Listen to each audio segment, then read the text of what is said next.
Hey everyone. So I thought I would come on and start doing maybe like the last one I did, last video I did, sort of more of a series about how I was able to start shifting my mindset to come out of my depression and sort of put it forth as a case study because hopefully maybe any of you out there who might be having issues of the same sort could kind of check it out and see if you can get anything from it.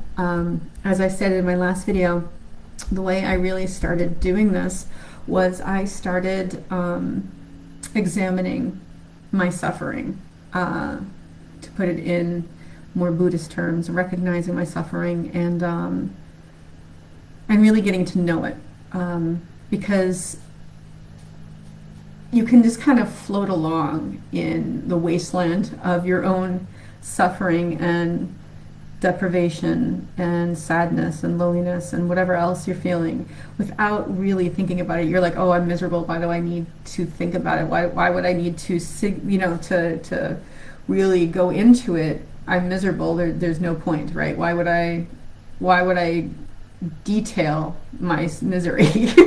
Right? Why would I do that? But it helped me a lot because it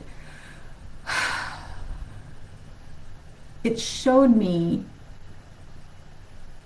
where the suffering was, and it allowed me to understand it deeply, in a way that I didn't understand it just by allowing it to sort of float me along like down the river, like Eleanor, kind of just like right down the river, my misery, sad but not sure why, just going along and allowing those emotions to not just drive you, but to, I mean, it's like a river, right? You lay your raft on this river of emotions that you're having, and without knowing what's beneath you, you allow it just to carry you and go wherever it decides. But when you can really understand what's beneath you, the currents and, I don't know, other rivery stuff, you can find ways to navigate these waters and eventually, get back to the shore. That's not like the best analogy. I'm sure I'll come up with another one at some point that's better, but for now, let's just go with that. When you don't examine the ways in which you're suffering, you just suffer, and it's this. I'm gonna liken it to acting now. When you're just like, oh, here's a line in which I'm supposed to be sad, you say the line in a way that you think of as sad, right? But when you actually, doesn't really have much to do with it. But when you like get deep and you make your choices and you understand what's going on behind it, you get specific. And yeah, this is not a really great analogy. But you understand what's going on and you can master it more. That's true. That's a good analogy. So what I started to do was to really journal and look at what exactly was happening as far as my mental state, my emotional state, my physical state, my psychological state, which is pretty much like my mental state, what's happening in my social life, what was happening in my relationships, because of the suffering that I was going through. And when I first started, honestly, the suffering that I started examining was the suffering I had from being overweight. It was, and it is still a problem, but I'm getting a handle on it. But it was something that I was punishing myself with. We can get into that later. I started just by examining what exactly, so in my head, I'm overweight, sure. I feel bad about myself, and I know that I'm not really going out and seeing people because I'm ashamed of the way that I look, but whatever. I feel bad about myself, and I can't go do my career and do the things that I love because I feel embarrassed and ashamed, and I'm not going to do it. So that was it. And that was pretty much like my attitude. But when I started really going deep into it, when I started really going into it, and I said, okay, well, emotionally, what am I feeling? And I have my kind of my journal below me, so I'm going to start referring down to it. But emotionally, I felt a lot of shame and self-loathing, and a complete loss of self-respect and self-esteem. Respect. Sorry, I'm becoming more aware of my diction. But yeah, I had a lot of regret surrounding it and embarrassment. Physically, like, you don't really talk about this, right? All the physical suffering that comes along with being overweight, especially when, like, it's not like I was not overweight and then I became overweight, and I could clearly feel and see the results of the weight I was putting on. And physically, it was very uncomfortable.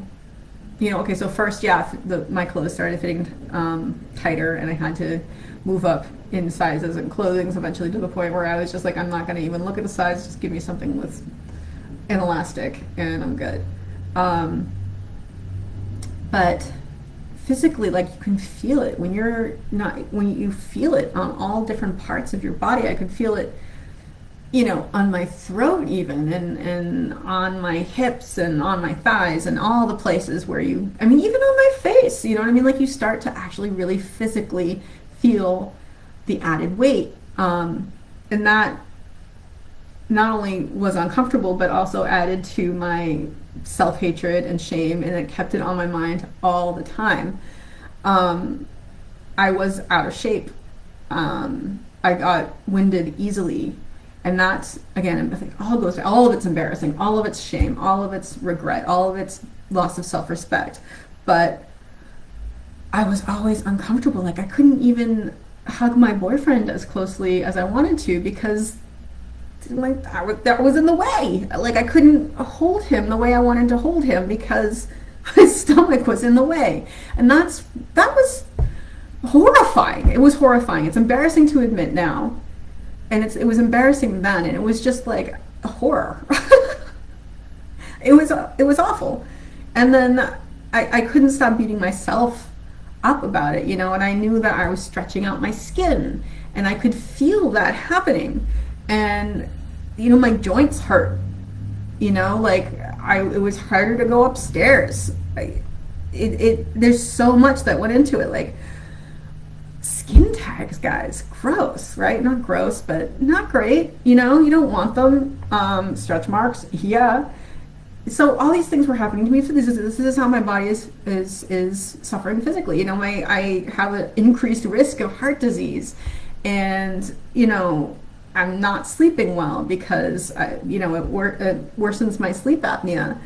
All these things, and as I examined them, I began realizing that fear was at the base of it. Like, okay, so I wouldn't go out and see my friends. I was so horrified at the idea that, especially people in the industry that I had been working in, the film industry in the area, film and TV and acting and stuff like that. I was horrified at the idea of anybody from that life seeing me, because I was so embarrassed, and I was just so convinced that they were gonna see me. And I'm still, right now, I can feel like the blush on my face, like, just being like, looking at me and being like, what happened to her? Just that phrase right there makes me want to just start crying.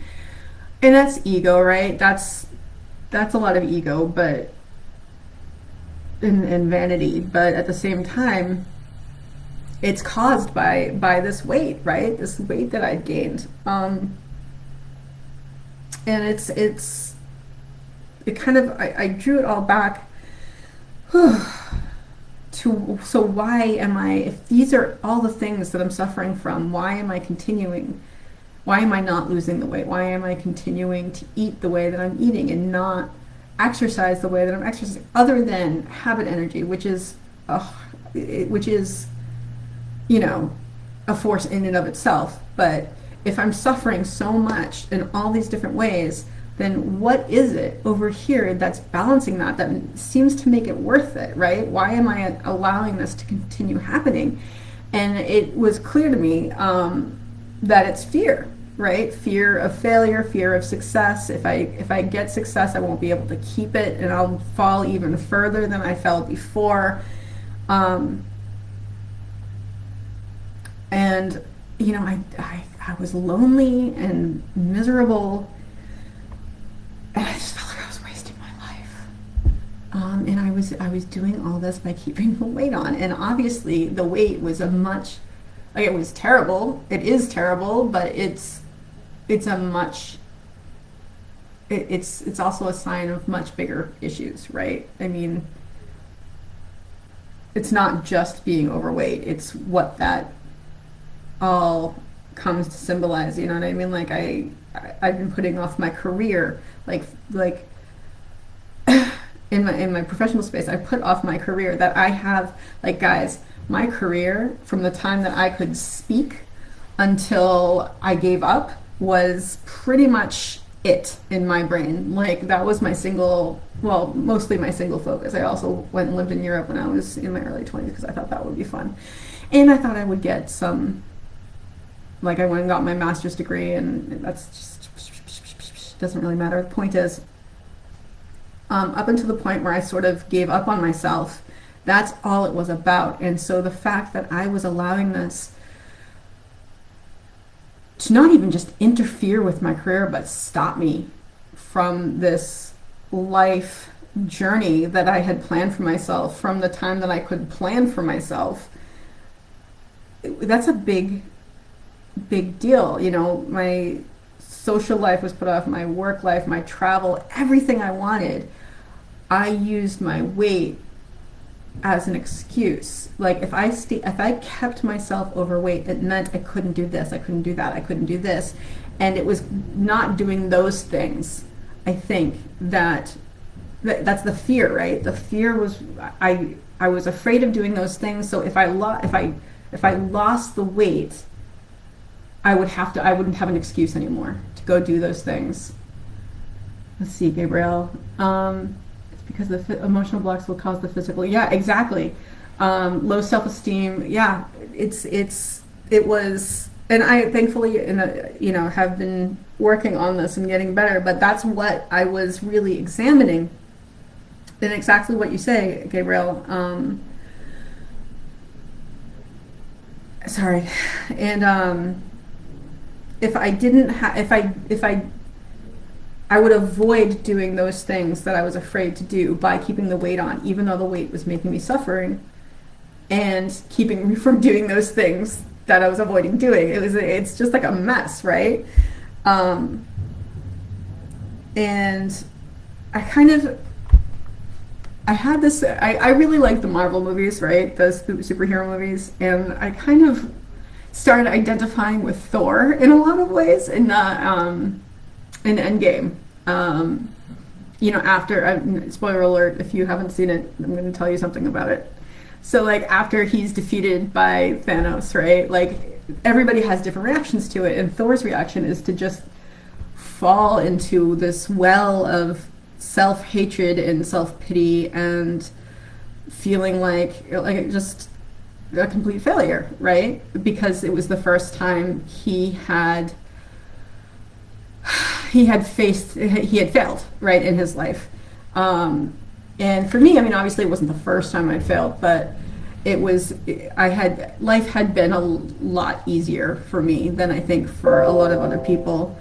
The things that I had up until then tried to do or had done were things that were easy for me.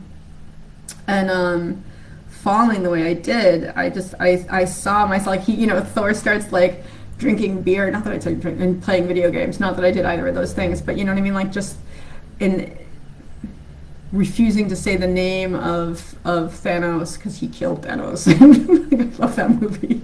And, like, not being able to, like, being just afraid to try again. Um, I started, I sort of really started feeling for him there, and then there's a part in the in Endgame where he goes and he sees his mother who'd he travels in the past and he sees his mother, and his mother sees that that it's him, but it's him from the future. Why am I just Anyway, at some point he calls his hammer, and the hammer will only come to someone who's worthy, right? So he calls his hammer and he's hoping that it will come, and it comes to him and he's like, I'm still worthy. And that was sort of like that was like this image I had for myself, was this thought of like, okay, I failed. Yeah, everybody fails, but I'm still worthy, right? And I knew that I had to find that in myself. Somehow, somewhere, I had to find the hammer in my soul to figure out and really believe in myself. I saw that I kept, even every time I would come close, I would shy away from understanding it. And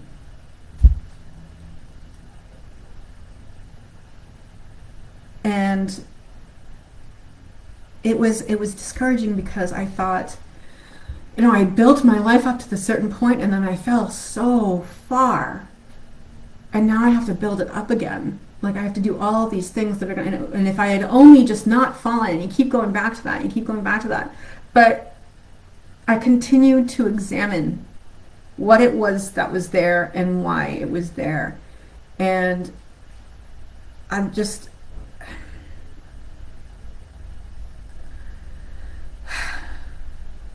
I realized that I was punishing myself. And I guess, I'm sorry, I'm just like looking down to where I was. I started realizing that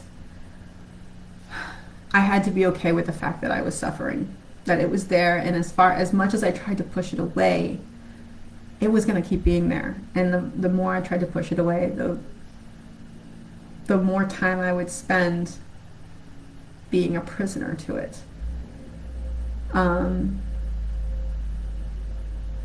And so, sort of using the idea of the stuff I was reading in the Thich Nhat Hanh book about the heart of the Buddha, understanding the Buddha's teachings,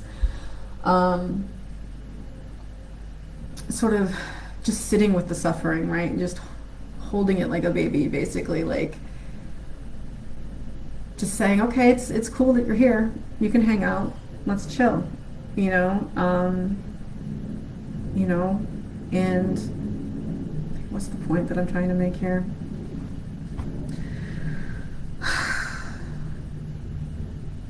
I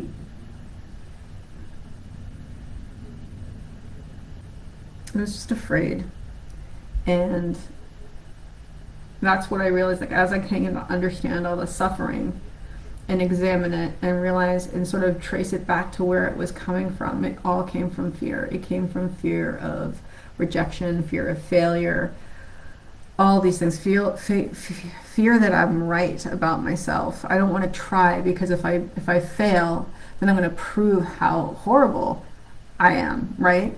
And I don't want to prove how horrible I am. But there's this suffering going on, like this dissonance between who I was and who I had always believed myself to be before I fell, before all this failing happened. And I liked myself. Well, I liked myself a lot more before this, right? I had integrity, and I could trust myself to do things if I said I was going to do them. And if I said something, I would do it, and that was something I really loved about myself, and it's something I feel I needed to get back to. Anyway, I'm kind of going off. The point is, at one point when I came to realize that it was all a way to punish myself, I realized that no matter what I had done, I'd punished myself enough for it. and that it was time to start healing, because I'd punished myself for years and years and years, and I had taken away everything that was important to me. I'd taken it all away.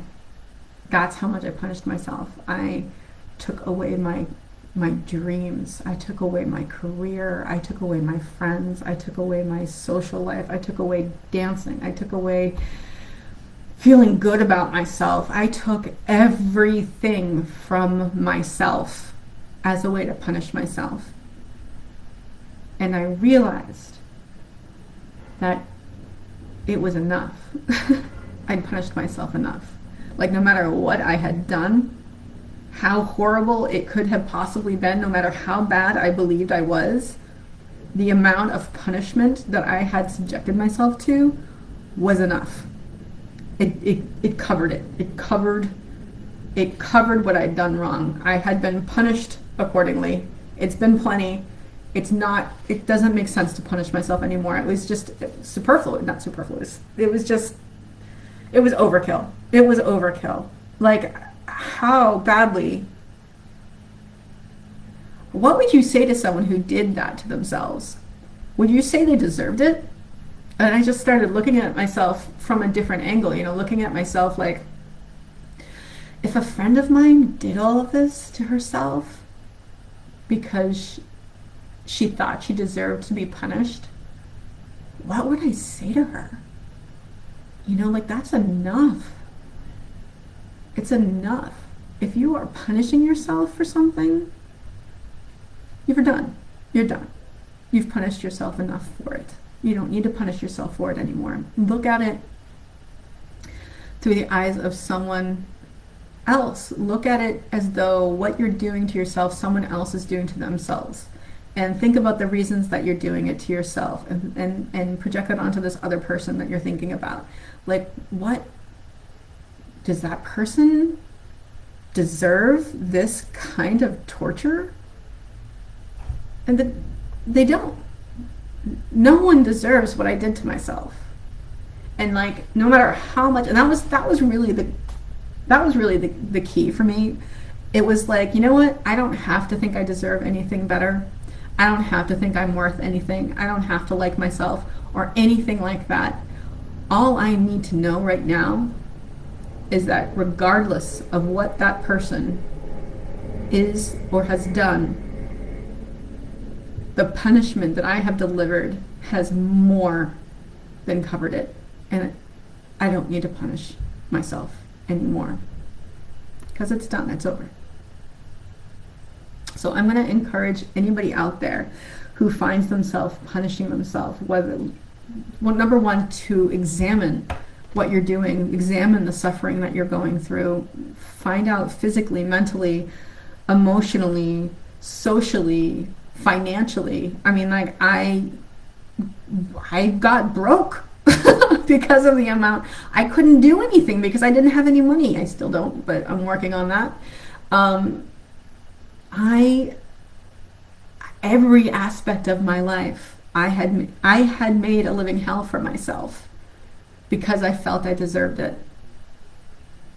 And if I wanted, in addition to all of this, if I wanted to move forward, if I wanted my life to be different, I couldn't keep punishing myself, no matter how bad I thought I was or how much I didn't like myself.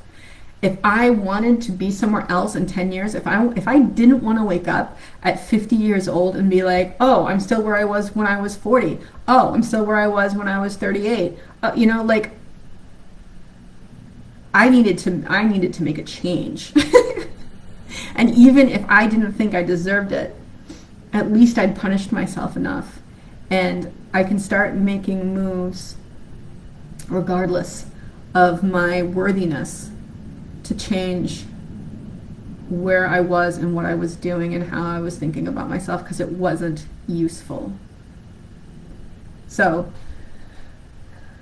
maybe I should start writing these little lessons out before I start going off about them. But I encourage anybody out there who is punishing themselves to take a really good look at the ways in which they're suffering and catalog them, come to understand them as best as you can, write them down, trace them back to where they come from, and examine that place. If you are punishing yourself, do you deserve it? I mean, really? If it weren't you, if it were someone else, would you say that person deserves it?